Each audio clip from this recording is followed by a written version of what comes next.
Olá, meu irmão, seja bem-vindo a esta série Diálogo de um Médico Espírita.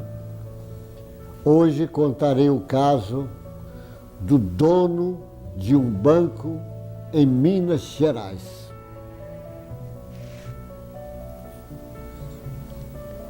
Este caso eu aprendi muito, espero que você também aprenda. O homem era dono de um banco em Minas Gerais. Era um homem normal, do bem, normal, tratava todo mundo com respeito, mas a preocupação dele era com o banco, com os dinheiro, com os negócios dele, preocupado com isto. E esse homem conta que ele desencarnou. E ele sabia que tinha desencarnado. Ele viu o corpo dele, ele viu o velório, ele acompanhou o velório até o cemitério, aquelas pessoas, aquelas homenagens todas, porque ele era um homem da elite econômica do Estado, aquelas autoridades todas, aquelas pessoas. E ele disse que lá no cemitério, enterrou o corpo, e ele começou a olhar cada pedrinha que tinha no chão, ele via, ela virava uma pecinha de ouro, brilhante, brilhava igual brilhante. Ele olhou cada túmulo, virava um cofre de dinheiro. E ele vendo aquilo, ele começou a ter susto. Cada túmulo virava um cofre, as pedrinhas viravam brilhante, e ele tomou um susto e saiu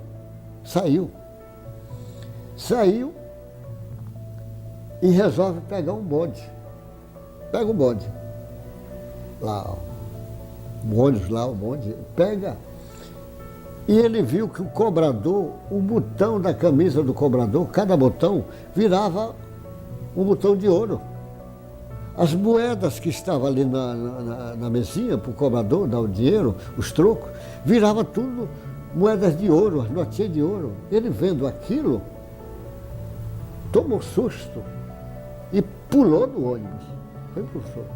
E estava caindo uma água numa torneira, ele disse que deu sede, e ele colocou a mão assim debaixo da água para parar a água, para beber. Ele disse, colocou a mão e aquela água virava filete de ouro. E ele começou a ficar muito preocupado. Ficou tão assombrado que ele correu para uma igreja e entrou na primeira igreja que tinha lá. Ele disse, entrou na igreja para fazer oração. Ele disse, quando olhou o santo o que estava lá nos quadros, virava santo de ouro. Cada santinho, cada imagem daquela virava um santo de ouro.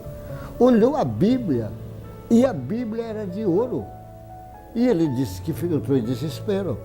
Disse, mas como? Se eu já morri, eu sei que já morri, como é que eu posso estar ficando doido se eu já morri? E ele disse que entrou em desespero, que tudo virava ouro. E ele começa chorando ali, querendo, ele disse, não sabe quanto tempo ficou dentro da igreja, lá naquele desespero. Sabe que em um determinado momento, ele parou e lembrou de um sujeito que era presidente da Federação Espírita de Minas Gerais, que tinha conversado com ele no banco, numa negociação que ele tinha feito com esse homem. No banco conversou os dois, sabia que ele era presidente da Federação Espírita de Minas. Então ele falou, esse homem pode me ajudar. Mas esse homem já tinha desencarnado.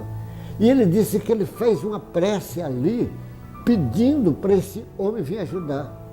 Era um espírito desencarnado, como ele pede ali sentido, ele disse que demora um pouco, esse espírito chega lá. E pergunta para ele, o que é, meu irmão? E ele conta a história. Ora, esse espírito experiente, já sabendo, porque ele está vendo tudo o ouro aí, porque ele ficou preso no dinheiro, no ouro, por causa da coisa do banco. E ele pergunta para ele, você já foi em algum centro espírita? Ele disse, não, nunca fui. Conhece algum? Não, não conheço. Aí o homem falou, eu apenas já ouvi falar do Chico Xavier. Aí, lógico, o antigo presidente da federação, com experiência, disse, pronto, ali é um caminho de poder te ajudar. Então vamos lá no Chico Xavier. E pegou ele e levou até o Chico Xavier. Chico Xavier estava encarnado, trabalhando. E aí ele apresenta o Chico. E o Chico começa a conversar com esse banqueiro, ex-banqueiro. O Emmanuel vai conversando, vai orientando. Aí ele começa a entender, melhorar, porque ele era um homem direito, não era um homem do mal. Era um homem direito, estava apenas, colocou o coração dele no ouro, no dinheiro, somente, mas não era um homem ruim. Aí ele começa a melhorar, levaram para o tratamento, demorou uns 6 meses, ele já estava bem.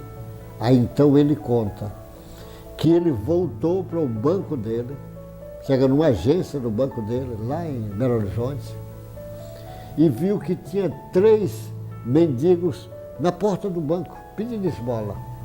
E ele entra, e naquele tempo a pessoa dava um cheque, entrava lá, o funcionário dava uma senha para você te esperar, ia lá conferir a assinatura, tudo voltava, não é como é feito hoje. Aí ele disse que ele jogava o pensamento em cada pessoa que ia pegar dinheiro lá, para tirar alguma coisa para ajudar aqueles mendigos. Ele disse que nada dava certo. Depois de 1000 tentativas dele jogando o pensamento para ver se conseguia ajuda, 1000, uma pessoa foi sensível a esse pensamento dele e tirou um pouco mais de dinheiro e falou que tirou porque ia comprar 3 cobertores para dar para aqueles moradores de rua que estavam na frente do banco pedindo esmola. E ele pensou, eu que tinha condição de ter fábrica de cobertores só para distribuir, eu podia ter feito isso. Hoje, esses 3 cobertores, depois de 1000 tentativas, será o meu ponto de partida para meu trabalho da prática da caridade. Ele disse, eu que era dono de banco.